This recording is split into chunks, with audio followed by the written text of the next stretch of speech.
ಮರಗಳು ಮುಂದಕ್ಕೆ ತೊಂದರೆ ಆಗ್ತದೆ. ಅದೆಲ್ಲ ನಮ್ಮ ಫಾರೆಸ್ಟ್ ಡಿಪಾರ್ಟ್ಮೆಂಟ್ ಅವರು ಮತ್ತು ಕಾರ್ಪೊರೇಷನ್ ಇಬ್ಬರು ಸೇರಿ ಐಡೆಂಟಿಫಿಕೇಶನ್ ಮಾಡಿ ಅದನ್ನ ತೆಗೆದಾಕಂತ ವ್ಯವಸ್ಥೆನ ತಾವೆಲ್ಲ ಸಿದ್ಧತೆಯನ್ನು ಮಾಡ್ಕೊಳ್ಬೇಕು ಅಂತ ಹೇಳಿದ್ದೇನೆ.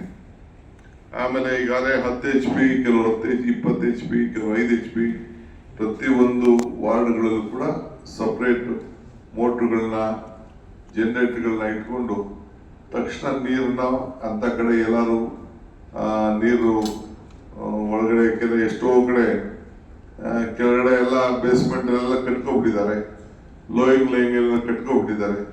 ತೊಂದರೆ ಆಗುವಂತ ಕಡೆ ನೀರನ್ನ ತೆಗೆದಾಕ್ಲಿಕ್ಕೆ ನೀವೆಲ್ಲ ಒಂದು ದೊಡ್ಡ ಟೀಮ್ಗಳನ್ನೇ ನೀವು ರೆಡಿ ಮಾಡ್ಕೊಡಿ ಅಂತ ನಾವು ಹೇಳಿದ್ದೇವೆ.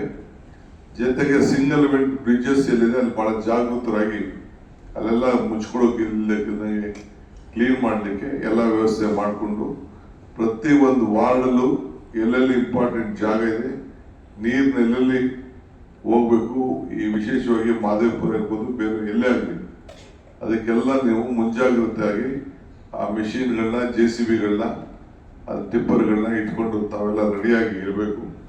ಈಗಿನ ಕೆಲಸ ಮಾಡ್ಕೊಂಡಿರಿ ಅಂತೇಳಿ, ಆಮೇಲೆ ಇಂಡಿಯಾ ಟೀಮ್ ಜೊತೆಲಿ ಟಚಲ್ಲಿ ಇದೆ ಅಂತ ಕೂಡ ನಾನು ಅವರೆಲ್ಲರೂ ಕೂಡ ನಾನು ತಿಳಿಸಿದ್ದೇನೆ.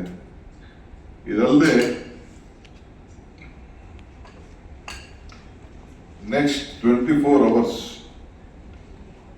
ಬಹಳ ದೊಡ್ಡ ಮಳೆ ಬೀಳುವಂತ ಮುನ್ಸೂಚನೆ ನಮ್ಮ ಇಲಾಖೆಯವರು ತಿಳಿಸಿದ್ದಾರೆ. ಏನು ಈ ಕಂಪ್ಲೀಟ್ ನಮ್ಮ